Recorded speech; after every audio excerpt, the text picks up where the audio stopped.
चलो जी, अब बहुत ही शानदार इलस्ट्रेशन करते हैं। Illustration number 8। इस इलस्ट्रेशन के अंदर आपको क्लोजिंग इन्वेंट्री निकालनी है। ठीक है, सेम पैटर्न का क्वेश्चन चलेगा क्योंकि इन्वेंट्री चैप्टर में वही आपको कैलकुलेट करवाएगा। अब देखते हैं इसमें ऐसा शानदार वाला बात क्या है। ठीक है, तो from the following particulars we have to calculate the value of inventories as on 31 March 2022। ये क्लोजिंग डेट है, ईयर एंड की डेट आपको दे रखी है, यही क्लोजिंग डेट है। मतलब इस दिन की जो इन्वेंट्री है वो निकालनी है। मतलब क्या निकालनी है? क्लोजिंग इन्वेंट्री आपको निकालनी है। ठीक है, ओपनिंग डेट की इन्वेंट्रीज आपको दे रखी है, साल भर में कितना परचेज किया वो भी आपको दे रखा है, साल भर में आपने मैन्युफैक्चरिंग एक्सपेंस कितना लगाया वो दे रखा है, सेलिंग एक्सपेंस है, एडमिनिस्ट्रेटिव एक्सपेंस है, फाइनेंशियल चार्जेस है और सेल्स है। ठीक है, सब कुछ दे रखा है। फिर इसने कुछ बातें बताई है अपने को। ठीक है, और फिर पूछ क्या रहा है, लास्ट में एक हिंट और दिया है कि जी जो सेल्स है ना उस पे कितना परसेंट हम जीपी कमाते हैं, 20%। और आपको क्या निकालने के लिए बोला है? Closing stock. तो पहले तो मैं एकदम कॉमन सेंस वाली कॉमन बात करता हूं। जब भी आपको फॉर एग्जाम्पल क्लोजिंग स्टॉक निकालने के लिए बोला है तो या तो वो फीफो से बोलेगा, लीफो से बोलेगा, वेटेड एवरेज से बोलेगा, सिंपल एवरेज से बोलेगा, average adjusted selling price method से बोलेगा। तो वैसा तो ये क्वेश्चन लग नहीं रहा। ये क्वेश्चन है आपके 11th क्लास वाला, जहां पे आपको इन्होंने सेल्स दे रखी है, फिर बोला इस सेल्स पे अपन ने कुछ जीपी कमाई है। अगर मैं इस सेल्स में से वो जीपी माइनस कर दूं तो क्या आ जाएगा? Cost of good sold. और कॉस्ट ऑफ गुड सोल्ड अगर मेरे पास में आ गया, ओपनिंग स्टॉक भी मेरे पास में है, डायरेक्ट एक्सपेंस भी मेरे पास में अगर है और परचेज भी है, तो सर ये इक्वेशन का यूज करके मैं क्लोजिंग इन्वेंटरी निकाल दूंगा। एक बार के लिए मैं आपको 11th क्लास याद दिला देता हूं क्या था।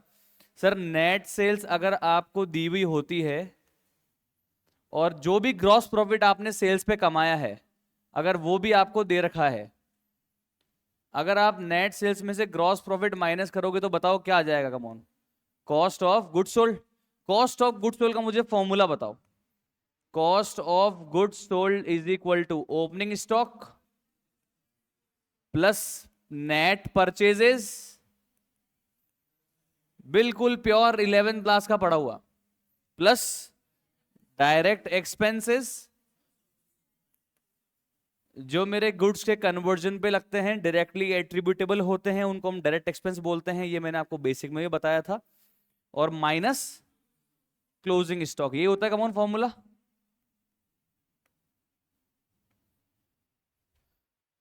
अगर मेरे क्वेश्चन के अंदर इंफॉर्मेशन की मदद से मैं नेट सेल्स दीवी जो है उसमें से अगर मैं ग्रॉस प्रॉफिट माइनस कर दूंगा तो मेरे पास में क्या आ जाएगा? Cost of good sold. अगर मेरे पास में कॉस्ट ऑफ गुड सोल्ड आ जाएगा, ओपनिंग स्टॉक दिया हुआ है, नेट परचेज दी हुई है, डायरेक्ट एक्सपेंस भी दिए हुए हैं। सर कहां दिए हैं? सर ये मैन्युफैक्चरिंग एक्सपेंस क्या होते हैं? हमारे ऐसे एक्सपेंस होते हैं जो गुड्स को उसकी प्रेजेंट कंडीशन और लोकेशन में लाने में हेल्प करते हैं, जिसकी वजह से वो गुड्स सेलेबल कंडीशन में आ सकेगा। तो मैन्युफैक्चरिंग एक्सपेंस को हम डायरेक्ट एक्सपेंस बोलते हैं। मतलब direct expenses are those expenses which are incurred to bring inventory in a condition or in a location which are necessary for it to make sell in a sellable condition। अगर उसको ready to cell बनाने के लिए कोई भी खर्चे मुझे करने पड़ते हैं ना सर इन्वेंट्री के ऊपर, डायरेक्टली एट्रीब्यूटेबल एक्सपेंसेस या कोई भी एक्सपेंसेस, उन सभी एक्सपेंसेस को हम डायरेक्ट एक्सपेंस बोलते हैं। ये आपको 11 में भी पढ़ाया होगा। सेलिंग एक्सपेंस क्या इन्वेंट्री बनाने में मदद कर रहे हैं? नहीं सर। एडमिन एक्सपेंसेस, ऑफिस के रेंट, बिल्डिंग? नहीं सर। फाइनेंशियल चार्जेस, ब्याज बट्टा? नहीं सर। तो सर ये एक्सपेंसेस मेरे कौन से होते हैं? Come on, indirect expense. पहले तो ये समझ लो। और ये सभी कहां जाते हैं? मेरे पी एंड एल अकाउंट में, सर नो। और मैन्युफैक्चरिंग एक्सपेंस ऐसा एक्सपेंस है जो मेरे गुड्स को बनाने में लगता है, ये डायरेक्ट एक्सपेंसेस है। और ये सभी कहां हम ट्रांसफर करते थे? ईयर एंड पे। कम ऑन, ट्रेडिंग अकाउंट में। याद मैं दिलाता रहूंगा आपको, आपकी बचपन की चीजें। ठीक है, तो मेरे पास में सर ओपनिंग स्टॉक है दिया हुआ, नेट परचेज भी दी हुई है, डायरेक्ट एक्सपेंस भी दिया हुआ है। अगर मैं सर कुछ इक्वेशन में उतल पुतल करूं तो मेरे पास में क्या आ जाएगा? क्लोजिंग स्टॉक भी आ जाएगा। कहानी सेट है? कैसे आ जाएगा बताएंगे आप? Closing stock is equal to, come on, closing stock को इधर ले आते हैं, तो क्लोजिंग स्टॉक को अगर मैं इधर लेफ्ट हैंड साइड में ले आऊं तो बाकी राइट हैंड साइड में सब कुछ रखो, और ये सीओजीएस को इधर ले आता हूं तो opening stock plus net purchase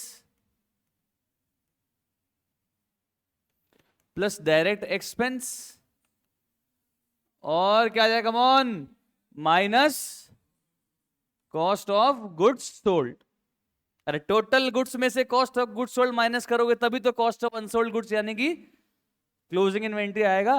यही तो है सर जी कहानी, सेट है, ये 11th क्लास का कॉन्सेप्ट है। मतलब सर सबसे पहला काम मुझे क्या करना है, सीओजीएस निकालना है। आ गया समझ में, आ गया सर जी, पक्का क्लियर।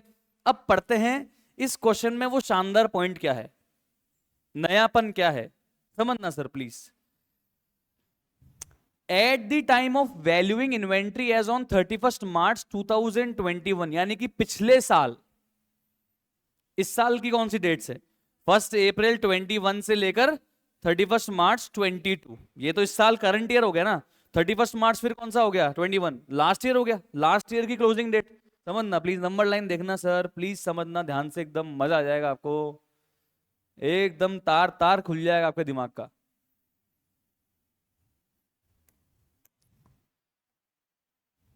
मैं आपको सीए फाउंडेशन में प्रिपेयर कर दूंगा सीए इंटर और सीए फाइनल के लिए, ये मेरी गारंटी है, ठीक है। उस कदर आपको पढ़ाऊंगा, ठीक है, पढ़ाऊंगा तो यही जो दिया है, पर आपका दिमाग खोल दूंगा यहाँ पे ही।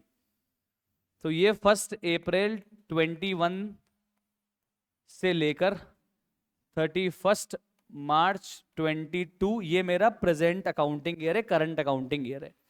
ये मेरे ईयर की ओपनिंग डेट है और ये मेरे ईयर की क्लोजिंग डेट है। इस दिन पे होने वाला, इस दिन पे बचा हुआ स्टॉक मेरा ओपनिंग स्टॉक कहलाएगा और इस दिन पे बचा हुआ स्टॉक मेरा क्लोजिंग स्टॉक बोलेंगे। सेटल है तो बिल्कुल, इसमें क्या है। तो लास्ट ईयर की लास्ट डेट क्या रही होगी, कम ऑन, 31 मार्च 21। अब जो इस दिन का स्टॉक होगा वही तो मेरा ओपनिंग स्टॉक होगा, ये तो क्लियर है। जो पिछले साल का क्लोजिंग स्टॉक होगा वही तो मेरा इस साल का ओपनिंग स्टॉक होगा। इज दैट क्लियर, यस और no, crystal clear, okay sir set है। आगे देखो, पिछले साल जब मैं क्लोजिंग स्टॉक की वैल्यूएशन निकाल रहा था, क्या बोला मैंने, पिछले साल जब मैं क्लोजिंग स्टॉक की वैल्यूएशन निकाल रहा था 31 मार्च 2021 को, तब मैंने क्या किया, ये इस बारे में कुछ इन्होंने खबर अपने को दे रखी है, तो पढ़ते प्लीज समझना। ये बोल रहा है सर जब मैं पिछले साल क्लोजिंग स्टॉक की वैल्यूएशन निकाल रहा था, मेरा सवाल, अभी खुद मत लिखो सर प्लीज, मत लिखो, थोड़े दिन आदत बदल लो अपनी, मजा आ जाएगा आपको। मैं पिछले साल जब क्लोजिंग स्टॉक की वैल्यूएशन निकाल रहा था, मेरा एक सवाल, वैल्यूएशन कैसे निकालते हैं स्टॉक की? If it is finished goods or stock in trade, and how do we value inventory? Cost or NRV, whichever is lower as per accounting standard 2 मैं पढ़ा चुका हूं आपको, yes or no, crystal clear। तो last year जब मैं value कर रहा था, समझना सर, तो कैसे वैल्यू करा होगा मैंने, कॉस्ट स्टॉक इन्वेंट्री की, आइटम्स की, और उसकी नेट रियलाइजेबल वैल्यू, इन दोनों में से जो भी लोअर होगा उस अमाउंट पे हमने इन्वेंट्री को वैल्यू कर दिया होगा। यस और नो, सेट है, एकदम सेट है, परफेक्ट, एकदम बढ़िया बात, ओके सर। ये बोल रहा है कि सर लास्ट ईयर जब मैं इन्वेंट्री को वैल्यू कर रहा था तब एक मेरे पास आइटम था, एक तरह की इन्वेंट्री थी मेरे पास, जिसको मैं खरीद के कब लाया होऊंगा, पास्ट में 50,000 में खरीद के लाया होऊंगा। सर यहां 50,000 की खरीदी होगी या यहां कभी पहले 50,000 की खरीदी होगी? हेलो, कभी भी 31 मार्च 2021 के पहले मैंने वो आइटम खरीदा होगा? कितने में खरीदा होगा? 50,000 में खरीदा होगा। पास्ट की बातें बता रहा है आपको, समझना। कितने में खरीदा होगा? 50,000 में। अब क्या बोल रहा है, अब बोल रहा है उसमें से मैंने कितना अमाउंट राइट ऑफ कर दिया। 17,000। इसको इस तरीके से समझाना चाहता हूं मैं आपको कि इस 31 मार्च 21 की डेट पे एक आइटम था, मैं इस आइटम को बोलूंगा आइटम ए। उसकी कॉस्ट तो कितनी थी, कितनी थी, कम ऑन, 50,000। और मैं ऐसा कहना चाहता हूं आपको कि उसकी एनआरवी कितनी रही होगी, 32,500। ये कैसे आ गया सर? वो 17,500 माइनस किए ना, मतलब उसकी एनआरवी कितनी होगी, 32,500 उसकी एनआरवी रही होगी। ठीक है, तो फिर जब मैं वैल्यूएशन करता हूं तो किस वैल्यू पे वैल्यूएशन करता हूं, विच एवर इज। और अगर मैं 50,000 की चीज को 32,500 पे लाना चाहूंगा तो मुझे कितना अमाउंट P&L में राइट ऑफ करना पड़ेगा, 17,500। कुछ समझ में आया? मतलब उसकी लास्ट ईयर कॉस्ट कितनी थी, 50,000, और उसकी लास्ट ईयर एनआरवी कितनी थी, 32,500। और 50,000 की चीज को 32,500 पे लाने के लिए मैंने कितना पैसा राइट ऑफ किया होगा, 17,500। एक्सपेंस बुक हो गया ना, इसका मतलब राइट ऑफ हो गया एज एन एक्सपेंस। समझ में आ रहा है? पक्की बात। आगे देखना प्लीज सर। इसका मतलब मेरे पास में सर एक और आइटम है इसके अलावा, उसको मैं बोलूंगा आइटम एन। क्या बोलूंगा, आइटम एन। उसकी कॉस्ट कितनी रही होगी सर? मान लेते हैं अगर अपने पास में ओपनिंग इन्वेंट्री टोटल अपने को दिया हुआ है 1,42,500, तो मैं तो ये एजम्पशन ले रहा हूं, एक बार के लिए समझना, कि उसकी कॉस्ट रही होगी 1,10,000, और मान लेते हैं उसकी एनआरवी रही होगी 1,20,000। अजम्पशन ले रहा हूं मैं, क्या ले रहा हूं, कमॉन, अजम्पशन ले रहा हूं बस मैं। ये 120 कहां से है, मैंने अजम्पशन ले लिया, एक बार के लिए समझ लो आप। तो फिर इसको, इस आइटम नंबर एन को अपन ने किस पे वैल्यू किया होगा, 1,10,000 पे।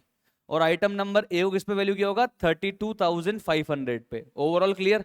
तो टोटल वैल्यूएशन मेरी कितनी आई होगी last year, valuation of last year की closing inventory, of valuation of last year की क्लोजिंग इन्वेंट्री कितनी आई होगी मेरी, 32,500 आइटम ए, और प्लस 1,10,000। ओवरऑल कितना हो गया होगा, 1,42,500।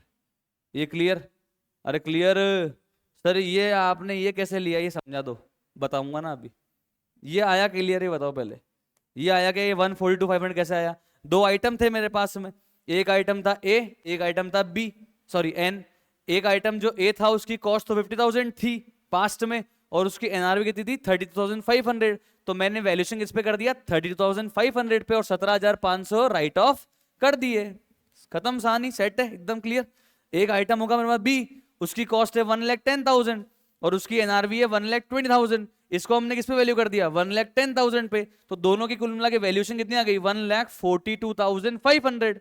और ये जो क्लोजिंग स्टॉक है वो इस करंट ईयर का क्या बन गया,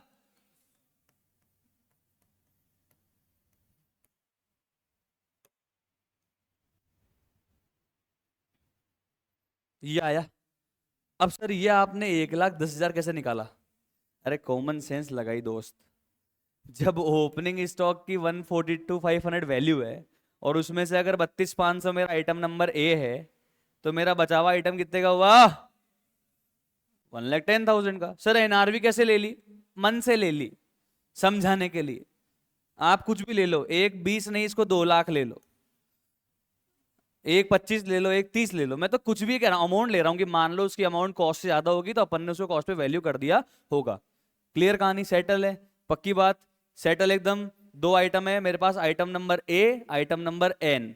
आइटम नंबर ए मेरी ओपनिंग इन्वेंट्री में कितने रुपए का जुड़ा हुआ है, 32,500 का। आइटम नंबर एन मेरे इन्वेंट्री में कितना है, 1,10,000। यहां तक सेटल हो गया, क्लियर एकदम मैटर, क्लियर सर, सेट है एकदम, ओके। आगे देखना। तो ओपनिंग इन्वेंट्री में दो आइटम हो गए सर, ऐसा ही समझाना चाह रहा है। एक हो गया आइटम नंबर ए, वो कितने का है, लाए तो कितने का होंगे, पास्ट में 50 का, लास्ट ईयर 17,500 राइट ऑफ कर दिया क्योंकि उसकी एनआरवी 32,500 थी, तो वो आज तो 32,500 का ही है। ओके। और आइटम नंबर एन कितने का है, एन 1,10,000। अरे यार, अगर ए आइटम 32,500 का हुआ तो एन कितने का होगा, 142,500 माइनस 32,500 कितना आया, 1,10,000। सेट है यहां तक, क्लियर, पक्की बात, श्योर। अब समझना है क्या बोल रहा है।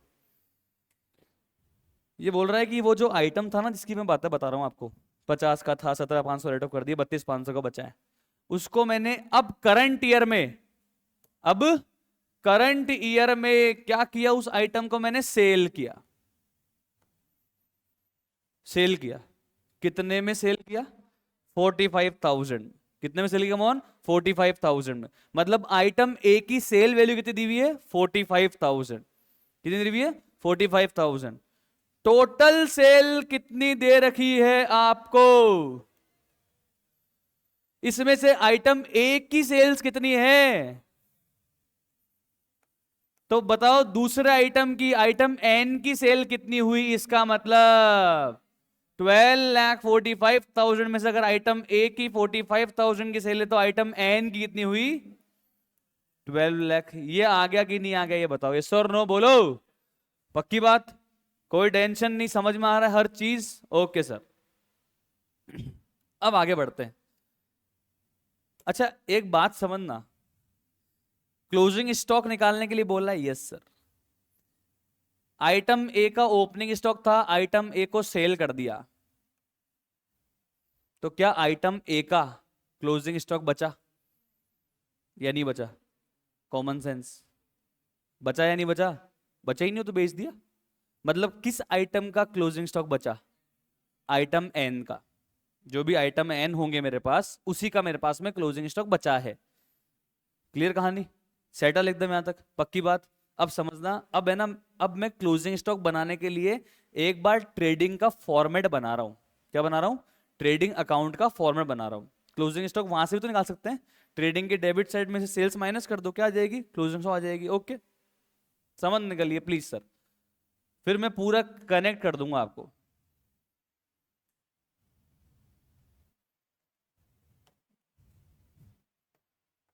ये आपके सामने मैं बना रहा हूं ट्रेडिंग अकाउंट का एक फॉर्मेट,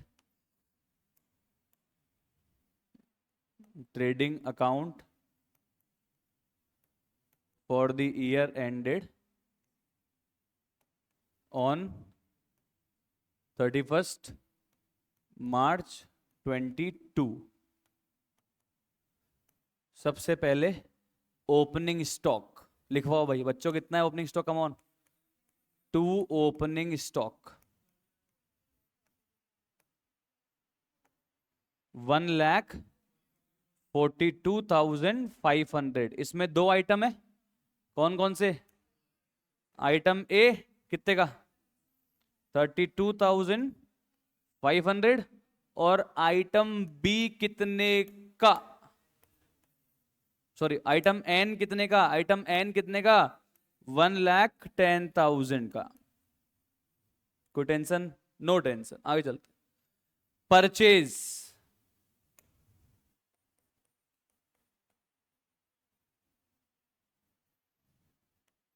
कितने का है, परचेज कम ऑन, 7,62,500। फिर मैन्युफैक्चरिंग एक्सपेंसेस, जिसको हम डायरेक्ट एक्सपेंस भी बोल सकते हैं, कितना है कम ऑन, 1,50,000। फिर अपनी सेल्स लिखवा दो एक बार मेरे को, टोटल सेल्स 12,45,000। इसमें से आइटम ए की सेल्स कितनी है बता रहा है ये आपको, 45,000, और आइटम एन की सेल्स कितनी है कमॉन, बची हुई 12 लाख। कोई टेंशन नहीं। To gross profit transfer to P&L account, यही तो आता है।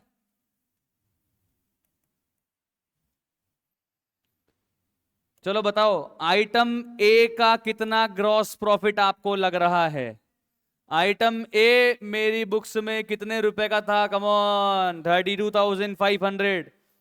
कितने में सेल कर दिया? 45,000। तो बताओ आइटम ए का ग्रॉस प्रॉफिट कितना लग रहा है आपको? Come on, 12,500। 12,500 यहां तक सेटल? पक्की बात। आइटम एन का कितना जीपी लग रहा है सर? अभी तो क्या पता, अब आगे पढ़ते हैं, क्वेश्चन को पढ़ते हैं। अब समझना, अंग्रेजी है ये ऊपर वो आइटम ए की बात करी हुई है, फिर बोला है bearing the transaction relating to this item the GP earned during the year was 20% on sales, was 20% on sales। Hello, ये जो ऊपर आइटम ए की बातें हमने आपको बताई थी, और जो एक ए आइटम को आपने सेल किया था, उस ट्रांजैक्शन को छोड़ के, उस आइटम की सेल को छोड़ के हम बाकी सारे आइटम कितने जीपी पे बेचते हैं? सेल्स के 20% पे बेचते हैं। ये ऐसे अंग्रेजी लिखी हुई है, bearing the transaction relating to this item, इस आइटम के ट्रांजैक्शन के अलावा बाकी जो भी सेल्स है वो हमने कितना जीपी कमा के करी है? 20%। कितना कमा के करी? Come on, 20%। आया या नहीं आया? तो बताओ भैया, आइटम ए के अलावा कितनी सेल्स है? 12 लाख। तो 12 लाख का कितना परसेंट हुआ? जीपी 20%। तो 12 लाख का 20%, कम ऑन, कितना आ गया? 2,40,000। यस और नो? समझ आ रहा है? हेलो, आइटम ए के अलावा जितनी भी सेल करी है उस पे मैंने 20% प्रॉफिट कमाया है, निकाल दिया मैंने जीपी। ओवरऑल जीपी आ गया, टोटल जीपी। टोटल जीपी कितना आया बताइए? टोटल जीपी कितना है? कम ऑन बताइए। 2,52,500। भाई बेचा तो मैंने आइटम ए भी है, बेचा तो मैंने आइटम एन भी है, दोनों बेच के मैंने कितना जीपी कमाया? 2,52,500। अब आप डेबिट साइड की टोटल लगवा दो।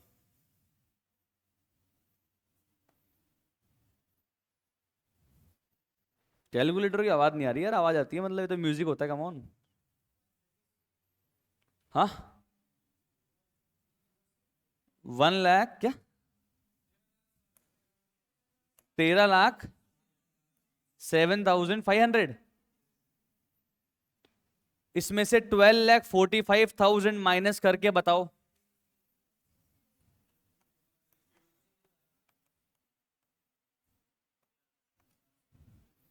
हाँ जी,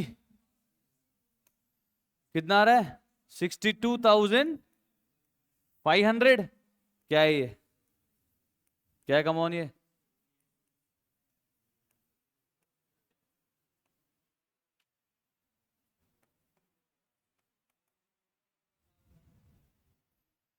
आया कि नहीं है? आंसर आ गया। अब ये जो मैं बार बार ए और एन एन एन लिख रहा हूं ना, ए का मतलब है एबनॉर्मल गुड्स और एन का मतलब है नॉर्मल गुड्स। सर ऐसा क्यों?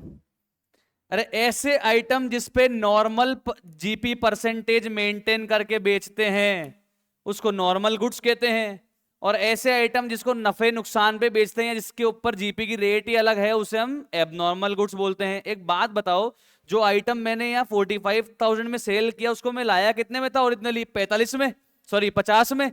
उसको राइट ऑफ कितना कर दिया मैंने? 32,500 में। और बेचा कितने में? 45 में। नुकसान में बेचा नहीं बेचा? नुकसान में बेचा नहीं बेचा? क्यों बेचा? एबनॉर्मल आइटम होगा, पुराना आइटम होगा, सड़ा हुआ आइटम होगा, गला हुआ आइटम होगा, डिटोरिएट हो गया होगा, डिस्ट्रॉयड हो गया होगा। यस और नो? तो इसके ऊपर जो जीपी की परसेंटेज है वो मुझे दी भी नहीं है, बट इनके अलावा जितनी भी नॉर्मल गुड्स की सेल्स है उस पर कितनी परसेंट जीपी कमा रहा हूं? बोलो। 20%। कुछ समझ में आया? मतलब आइटम ए जो मैं बोल रहा था ना बार बार, वो कौन सा ए क्या था? Abnormal goods. और एन मतलब नॉर्मल गुड्स। तो जीपी मुझे नॉर्मल गुड्स की कितनी दे रखी है? 20%। और एबनॉर्मल की मुझे जीपी दे नहीं रखी, मैंने निकाल ली।